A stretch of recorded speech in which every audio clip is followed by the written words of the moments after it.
নমস্কার সবাইকে, কেমন আছো তোমরা সবাই? আশা করি সবাই খুব খুব খুব ভালো আছো। আজকে সানডে, আর সানডে মানে ফান্ডে। যদিও ছোটবেলার জন্য এটা প্রযোজ্য ছিল, এই লাইনটা ছোটবেলার জন্য ঠিক ছিল। এখন সানডে মানে মোটেই ফান্ডে নয়। তো আজকে রবিবার আর এখন বাজে সকাল 10:30।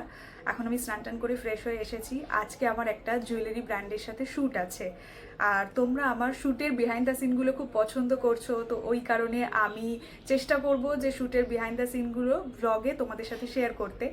তো তোমাদেরকে আগের ভ্লগে আমি বলেছিলাম যে আমি একটা ব্লাউজ আর কি অল্টার করাতে দিয়ে এসেছি, আর নিজে থেকে একটা আলাদা করে লেস কিনে ওই ব্লাউজের সাথে স্টিচ করিয়ে একটা অন্যরকম কিছু করতে চেয়েছি। বাট আমাদের সোদপুরের টেলরের এতটাই অভাব যে ওইটুকু কাজ করতে গিয়ে মানে লিটারালি আমার 3-4 দিন জাস্ট ওয়েট করতে হলো। কাল রাতে আমি ব্লাউজটা আনতে গেছিলাম, কিন্তু তখনও হয়নি।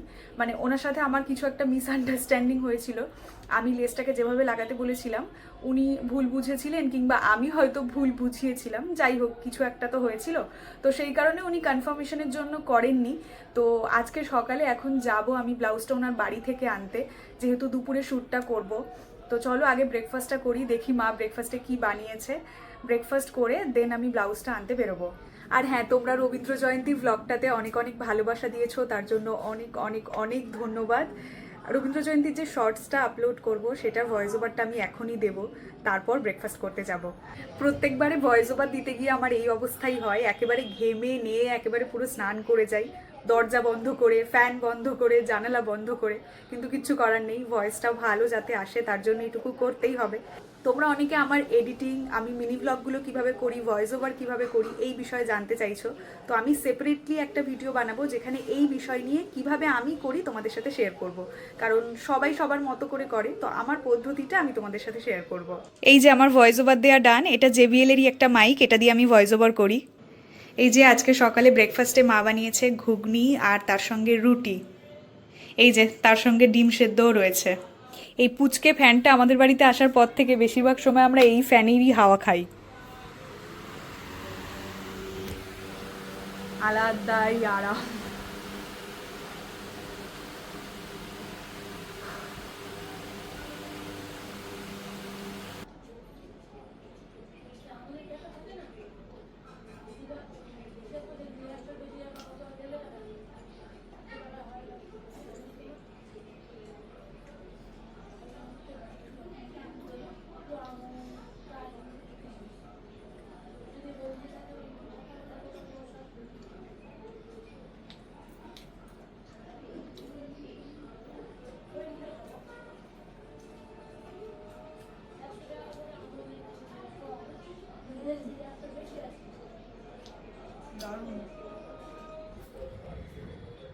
চলো রেডি হয়ে গেছি, এখন যাই গিয়ে ব্লাউজটা নিয়ে আসি।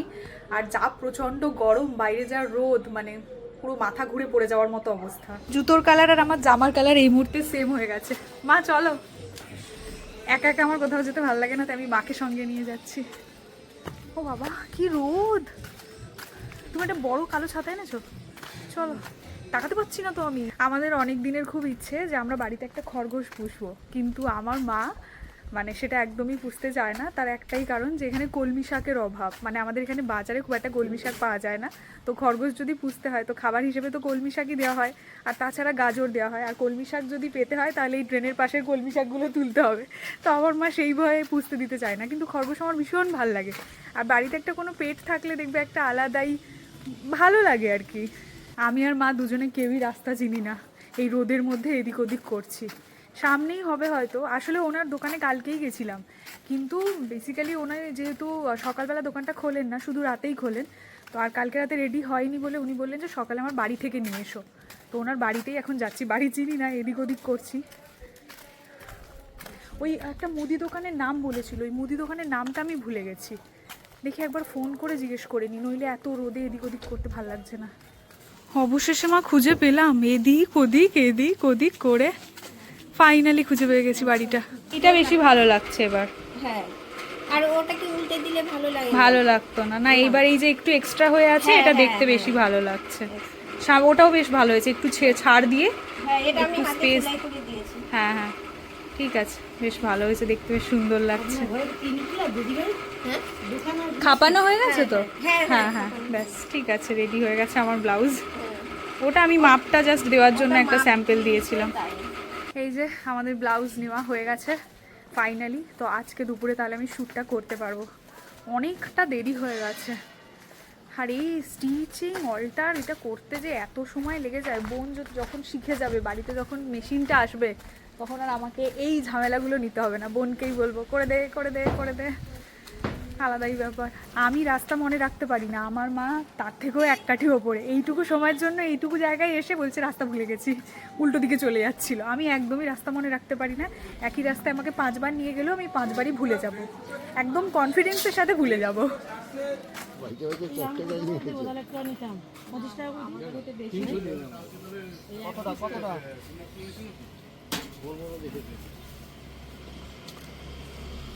আমার মা যে আমাকে বাজার বওয়াতে নিয়ে এসেছিল, এটা আমি এখন বুঝতে পারছি। আমি ভাবলাম প্রথমে বলছে যে তুই একা যাবি, তোর সাথে চল, ব্লাউজ নিতে তুই একা যাবি, তোর সাথে আমি যাই। এখন আমি বুঝতে পারছি যে কেন আমার সাথে এসেছে, এই বাজার করবে বলে, আর সেই বাজারগুলো আমাকে দিয়ে বয়ে নিয়ে যাবে বলে। চলো, এই এত বাজার, চলো যাই, আর কি করা যাবে। চলে এসেছি বাড়িতে, তোমাদেরকে ব্লাউজটা একবার ভালো করে দেখাই। ফাইনালি এরকম দেখতে হয়েছে। আর এখানে খুব সুন্দর করে উনি লেসটাকে লাগিয়েছে, একটু গ্যাপ দিয়ে লাগিয়েছে যাতে দেখতে ভালো লাগে। আর হাতের জায়গাটাতে একটু ছাড় দিয়ে, মানে একটু এক্সট্রা করে লেসটা লাগিয়েছে, একটু পিছিয়ে, যেটাতে দেখতে ভীষণ সুন্দর লাগছে। এরকম একটা লেস দেওয়া ব্লাউজ পরার আমার অনেক দিনের শখ ছিল। তো ফাইনালি এটা আমি নিজে জুগাড়ু বুদ্ধি কাজে লাগিয়ে জাস্ট একটা নর্মাল ব্লাউজকে আলাদা করে লেজ লাগিয়ে এরকম সুন্দর বানিয়ে নিয়েছি। কেমন হয়েছে তোমরা অবশ্যই কমেন্ট করে জানিও, আর তোমরাও এই বুদ্ধিটা কাজে লাগাতে পারো। আসছি দাঁড়া, আজকের মিনি ব্লগটা এখনো অবধি আমি পোস্ট করে উঠতে পারিনি। আসলে কালকে রাতে ভয়েস ওভার করার কথা ছিল, বাট কালকে রাতে হয়নি। তো সকালে ভয়েস ওভার করে এখন এডিটটা করছি। আর এতটা গরম লাগছে, বোন এই মাত্র আমাকে এক গ্লাস লস্যি বানিয়ে দিল, কি রিফ্রেশিং। এখন এটারই সবচেয়ে বেশি দরকার। এক সপ্তাহ মতো আগের ব্লগে তোমরা দেখেছিলে যে আমরা বাড়িতে আমের আচার বানিয়েছিলাম। তো প্রায় 5 কেজি আম আনা হয়েছিল, তার মধ্যে 3 কেজি আম দিয়ে আমরা আমের আচার বানিয়েছিলাম, মানে মিষ্টি মিষ্টি একটা আমের আচার। আর বাকি 2 কেজি আম দিয়ে আমরা আম তেল বানাবো বলে সেই আমগুলো কেটে শুকনো করেছিলাম। এবার সেই 3 কেজি আমের যে মিষ্টি আচারটা উইদিন 8 ডেজ, মানে এখন ওই আচারটা নেই, আমরা শেষ করে ফেলেছি খেয়ে। এতটাই টেস্টি হয়েছিল। তোমাদের সাথে আমি রেসিপিটা শেয়ারও করেছিলাম, তোমরা চাইলে গিয়ে একবার দেখতে পারো আর ট্রাই করতে পারো, দারুণ খেতে হয়েছিল। তো আম তেলের জন্য যে আমটা শুকনো করেছিলাম, সেই আমটা কাচের বয়াম আনতে দেরি হয়ে গেছিলো, তাই ওটা পচে গেছিলো। তো আবারও আজকে আম তেল বানানোর জন্য আম কেটে এখানে ছাদে দেওয়ার জন্য এসেছি। তো আম তেলের রেসিপিটাও আমি ভাবছি তোমাদের সাথে শেয়ার করব। এটা ব্লগে শেয়ার করব না, শর্টসে শেয়ার করব। এই যে এখানে বোন আমগুলো কেটে নুন হলুদ মাখিয়ে, তার সাথে লঙ্কার গুঁড়ো মাখিয়ে এখন ছাদে এটা রোদে দেব। আর আজকেই ছাদে রোদে দিলে কি হবে বলো তো, ব্যালকনিতে খুব একটা রোদ নেই, কিন্তু ছাদে রোদে দিলে আজকেই রাতে আম তেলটা বানিয়ে নিতে পারবো, তাই না? আজকেই প্রসেসটা শুরু করে ফেলতে পারবো। এই যে আজকে দুপুরে একদম সিম্পল লাঞ্চ। এখানে রয়েছে টক ডাল, আর তার সঙ্গে রয়েছে মোচার তরকারি, আর তার সাথে রয়েছে উচ্ছে ভাজা। এই যে দেখতে পাচ্ছ, এই জুয়েলারিগুলো আমাকে দুলের বাজার বলে একটা ব্র্যান্ড থেকে, মানে ইনস্টাগ্রামেরই একটা পেজ, হ্যান্ডমেড জুয়েলারি ওনারা বানান আর কি, ভীষণ সুন্দর। এই সমস্ত জুয়েলারিগুলো আমাকে পাঠিয়েছে। এটা একটা খোপার কাটা, এটা একটা নেক পিস রয়েছে, এটা একটা ইয়াররিংস রয়েছে, ভীষণই সুন্দর দেখতে। আর তার সঙ্গে রয়েছে এটা একটা বড় ঝুমকা, আর এখানে রয়েছে কয়েকটা ব্যাঙ্গেলস।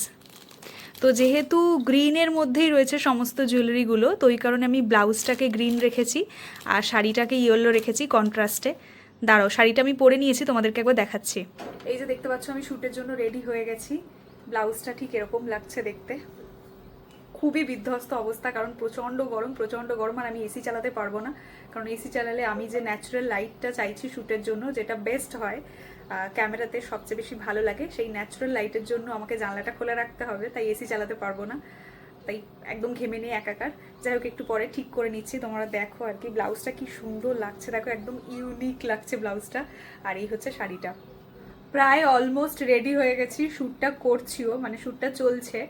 বাট অনেকটা সময় পর রিয়েলাইজ করলাম যে রোদটা যেটা পড়ছে, সানলাইটটা ঠিক আমার নাক অবধি পড়ছে, কপালটাতে পড়ছে না, যেটাতে খুব অদ্ভুত লাগছে। মানে কেমন একটা আঁকা বাঁকা ভাবে সানলাইটটা পড়ছে, যেটাতে না কোনো কাজের হচ্ছে, একটা খুব অকাজ, মানে কোনো ক্লিপিংস আমি রাখতে পারবো না এতক্ষণ পর আমি দেখলাম। তো গরমে তো ঘেমে নিয়ে একাকার অবস্থা। আমি ভাবছি আরেকটু ওয়েট করি, একটু রোদটা নামুক। এখন 4:30 বাজে আর এখনই তাকাতে পারছি না, এতখানি রোদ। আর যেই 5টা বেজে যাবে তখন দেখবে 10 মিনিটের মধ্যে সমস্ত রোদ নেমে গেছে। এইটাই হয় প্রত্যেকবারে আমার সাথে। যাই হোক, একটু ওয়েট করি, কিছু উপায় নেই। আর এখন যদি শ্যুটটা করিও বা ওই ক্লিপিংসগুলো কোনো কাজেরই আসবে না, ওয়েস্ট হবে। মানে আমি জাস্ট পাগল হয়ে গেছি ব্লাউজটা পরার পর। যা কিছু এদিক ওদিক হচ্ছে আমি সব ভুলে যাচ্ছি, শুধুমাত্র ব্লাউজটাকে দেখে আমার এতটা স্যাটিসফ্যাকশন হচ্ছে। একটা সিম্পল নর্মাল ব্লাউজ, সেটা জাস্ট একটু বুদ্ধি খাটিয়ে আমি কি ভালো বানিয়ে ফেলেছি। আমি হয়তো বারবার এই কথাটা একই ব্লগে বলছি, বাট আমার ভালো লাগছে। তো এই হচ্ছে ব্লাউজটা। আর এই শাড়িটা হচ্ছে আমার মায়ের শাড়ি। এই শাড়িটাতে না পাড়ে, এটা একটা বলতে পারো হ্যান্ডলুমের শাড়ি, আর এটার পাড়ে হালকা ওই প্যারেট গ্রিন কালার রয়েছে। তো সেটার সাথে কন্ট্রাস্টে এই গ্রিন ব্লাউজটা আরো বেশি ভালো লাগছে। 4:30 থেকে 5টা, এখন 5:15 বাজে। এতক্ষণ ওয়েট করলাম যাতে রোদটা ঠিকঠাক করে পড়ে। এতদিন এরকম সময় আমি শ্যুট করতাম, জানি না আজকে কি হয়েছে, রোদের তাপ আজকে বেশি নাকি কি সমস্যা আমি সিরিয়াসলি জানি না। প্রচণ্ড একটা বাজেভাবে শ্যাডো পড়ছে, যেটার জন্য লাইটটা একদমই ভালো আসছে না, আর তার জন্য শ্যুটটা হলো না। মানে অনেকক্ষণই আমি ট্রাই করলাম, সেই 2টো থেকে এখন 5:15 বাজে। গরমের মধ্যে রেডি হয়ে ভালোভাবে শ্যুটটা করার জন্য বারবার করে ওয়েট করছিলাম যে কখন রোদটা ঠিকঠাক পড়বে। বাট আলটিমেটলি যেটা হওয়ার সেটা হবেই, মানে হলো না শ্যুটটা বেসিক্যালি। তো কিছু করার নেই, কালকে মর্নিংয়ে আবার আমাকে রিশ্যুট করতে হবে। কারণ এরকম ভিডিও তো আমি পোস্ট করতে পারি না, তাও আবার কোলাবোরেশনে। ঠিকঠাক প্রপারলি লাইট না এলে মোটেই ভিডিওটা ভালো লাগবে না দেখতে। কিছু করার নেই, আজকের পুরো খাটনিটাই ওয়েস্ট হলো। তো কি বলবো, আর আমি নিজেও বুঝতে পারছি না কি বলবো। তো এই হলো অবস্থা। আমি এখন জাস্ট চেঞ্জ করে নিচ্ছি, কিছু করার নেই। আজকে শ্যুটটা হলো না, আর এখন 5:15 বাজে। আমার মনে হয় না যে এরপরে আর রোদটা ঠিক করে পড়বে, জাস্ট এইভাবেই আস্তে আস্তে সূর্য ডুবে যাবে। তোমরা ভ্লগেও হয়তো দেখতে পাবে যে আমার মুখের মধ্যে এরকম 2টো লাইন পড়ছে, এটা জাস্ট একটা শ্যাডো পড়ছে। আমি কোনোভাবেই শ্যাডোটাকে সরাতে পারছি না, ক্যামেরাতেও এটাই আসছে। খুবই খারাপ লাগছে আর কি। তো যাই হোক, এরকমভাবে তো শ্যুটটা করা পসিবল নয়। আর আমি চেয়েছিলাম আজকে শ্যুটেরই বিহাইন্ড দ্য সিন তোমাদের সাথে শেয়ার করব, বাট কতটা কি করতে পারলাম আমি জানি না। প্রথম থেকে শেষ অবধি যা করলাম সেটাই তোমাদের সাথে শেয়ার করলাম, খুবই খুবই আনফিল্টার্ড ওয়েতে শেয়ার করেছি। চলো আজকের ব্লগটা এখানেই শেষ করছি। যদি কিছু ভালো লেগে থাকে তাহলে লাইক, শেয়ার অ্যান্ড সাবস্ক্রাইব করে দিও। খুবই আনফিল্টার্ড ওয়েতে দেখালাম, যা করেছি সেটাই দেখালাম। তো চলো, দেখা হচ্ছে তোমাদের সাথে পরবর্তী কোনো একটা ব্লগে। ততক্ষণ সবাই ভালো থেকো, সুস্থ থেকো, সবাইকে ভালো রেখো। বাই।